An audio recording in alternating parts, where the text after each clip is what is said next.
Pemirsa, hubungan Indonesia dan Malaysia akhir-akhir ini semakin menarik perhatian. Malaysia dinilai sangat agresif melakukan berbagai kegiatan yang dianggap mengganggu hubungan kedua negara. Mulai dari ketegangan yang muncul di wilayah perbatasan hingga ancaman pembuatan hak paten, sejumlah alat musik dan identitas kesenian lainnya.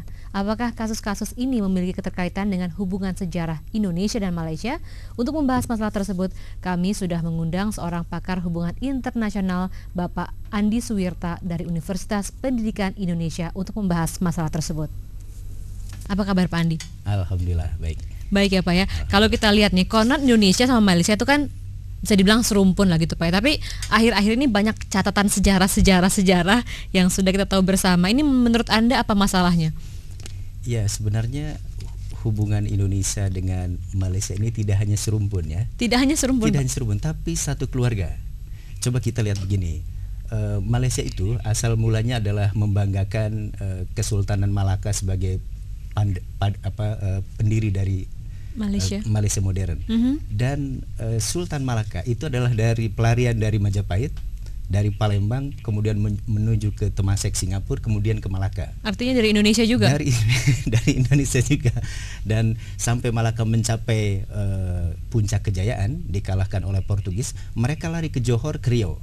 Johor, Riau itu adalah satu wilayah yang tidak bisa dipisahkan, hanya oleh penjajah Inggris dan Belanda saja dipisahkan. Jadi tidak hanya serumpun, kita ini satu ras. Orang sering mengatakan karena penjajahan memang ini one race two nation state. Jadi ras sama, keluarga sama, tapi dipisahkan oleh negara akibat penjajahan. Dan ini punya implikasi sosial yang serius pada jangka panjang seperti kita rasakan sekarang. Lalu apa masalahnya sebenarnya? Ya, masalahnya menurut saya karena kurang pengertian ya. Perlu dibangun pemahaman yang baik, saling memahami. Memang akibat menjadi negara bangsa yang berjalan sendiri-sendiri, merdeka juga berbeda, akhirnya masing-masing menghadapi masalah internal, dan ini acap kali menimbulkan ketidakpahaman. Betapapun kita bahasa sama, tapi karena dalam perkembangan selanjutnya juga akhirnya mengalami sedikit perbedaan-perbedaan, dan akhirnya kebijakan-kebijakan di dalam politik negaranya juga. Seperti itu yang akhirnya membuat Malaysia dan Indonesia seperti sekarang ini. Tapi kita lihat sepertinya ada semacam agresivitas seperti itu dari pihak Malaysia untuk bersaing secara langsung dengan Indonesia. Anda melihat hal ini juga? Ya, begini ya, Malaysia adalah satu negara bangsa yang merdeka tidak melalui jalan revolusi. Dia melalui penyerahan kekuasaan dari Inggris tahun 57 dan termasuk Sabah Sarawak tahun 63. Jadi dalam dirinya ada juga satu keinginan sebagai sebuah negara bangsa yang merdeka melalui jalan damai, dia ingin menunjukkan pada dunia bisa menjadi negara yang maju. Dan salah satu cara untuk menuju ke sana adalah dengan melakukan investasi terhadap sumber daya manusia dalam bidang pendidikan besar-besaran.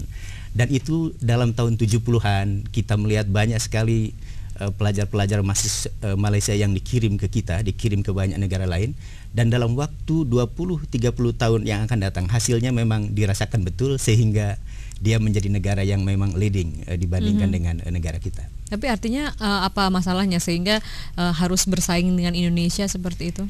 Jadi dia ingin begini, Malaysia ini seperti tidak hanya satu rumpun tapi satu keluarga. Kalau kita memperhatikan masyarakat Melayu di Malaysia, sesungguhnya ada 3 etnis besar dari Indonesia yang sangat dominan, dan sampai sekarang kalau dilacak asal usulnya sesungguhnya dari Indonesia, yaitu etnis Minang, etnis Jawa, dan etnis Bugis.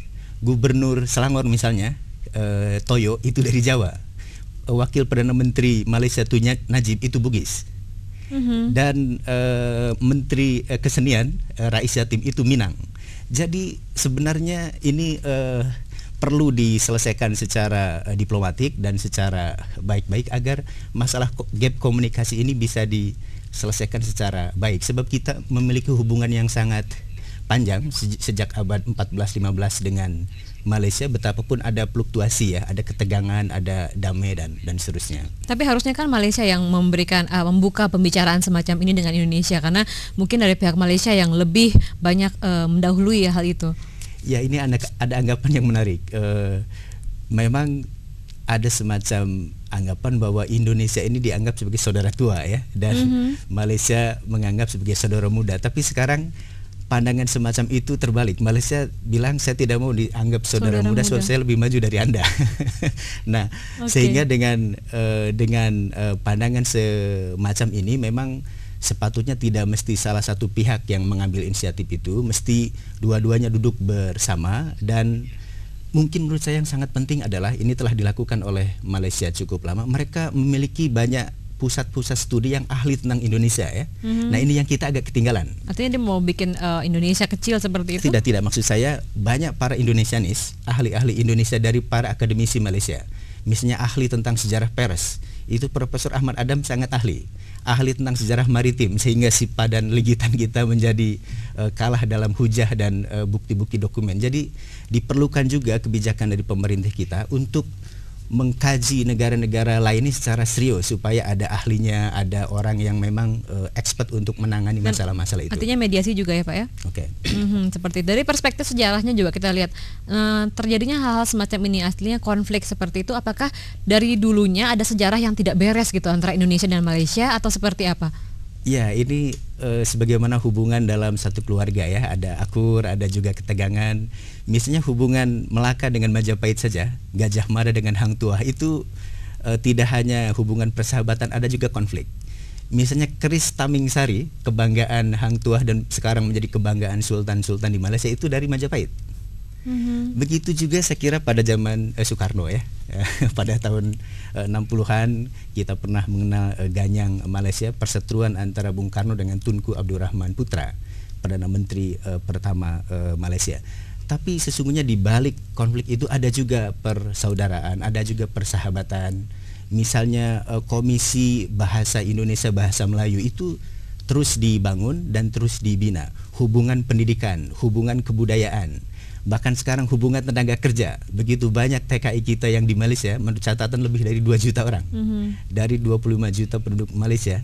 Jadi sesungguhnya menurut saya tidak perlu isu-isu ini terus dibangkitkan sehingga menimbulkan satu permusuhan. Artinya equal ya antara konflik dan juga kerjasama yang baik tadi, seperti itu? Sebab ada begini juga, ada disadari sekarang oleh para elit di Malaysia, bahwa sama seperti tahun 60-an, konfrontasi Indonesia-Malaysia, itu ada juga sementara orang yang menghendaki sesungguhnya karena pemerintah Indonesia ingin mengalihkan perhatian dari masalah kemiskinan di dalam negeri untuk mencari musuh bersama dari luar. Ini jangan-jangan juga masalah-masalah yang sepele ini sengaja dibangkitkan untuk menjadikan hubungan kita serumpun, hubungan kita sekeluarga ini menjadi tegang. Dan orang biasanya menuduh kepada negara-negara besar yang mencoba hubungan rumpun Melayu di Asia Tenggara ini menjadi tidak baik.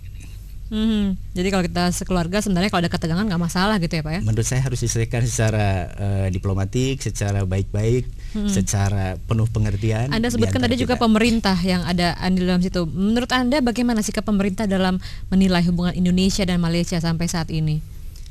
Ya, begini ya. Jadi seringkali kita membahas hubungan dua negara itu harus dibedakan antara hubungan pemerintah dengan hubungan masyarakatnya.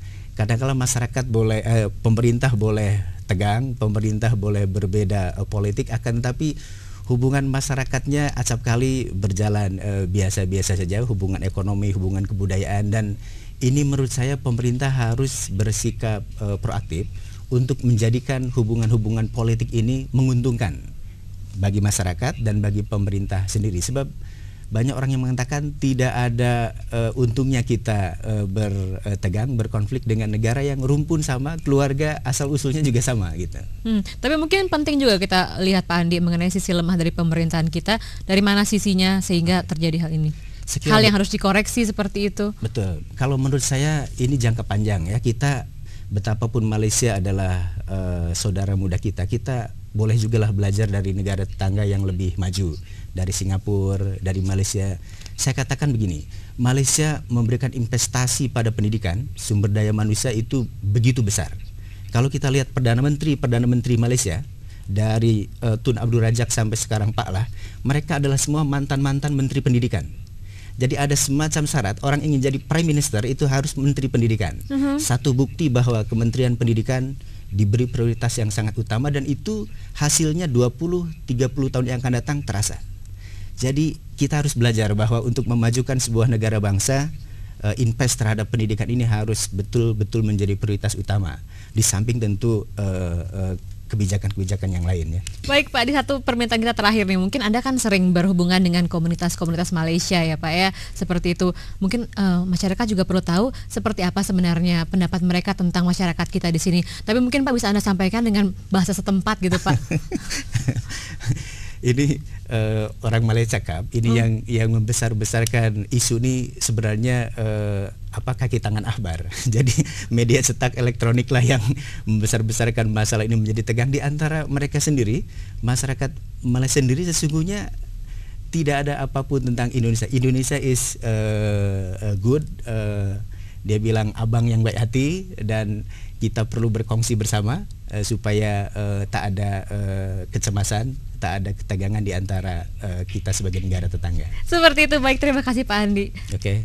Atas bincang-bincangnya. Mudah-mudahan tadi ketegangan tadi namanya juga keluarga ya Pak ya. Mudah-mudahan bisa diselesaikan secara kekeluargaan juga seperti itu. Baik, terima kasih Pak. Selamat malam. Selamat malam. Demikianlah pemirsa dialog kami malam ini. Setelah commercial break nanti saksikan sebuah liputan khusus tentang pengelolaan aset Pemda Kota Bandung yang bermasalah. Nantikan sesaat lagi.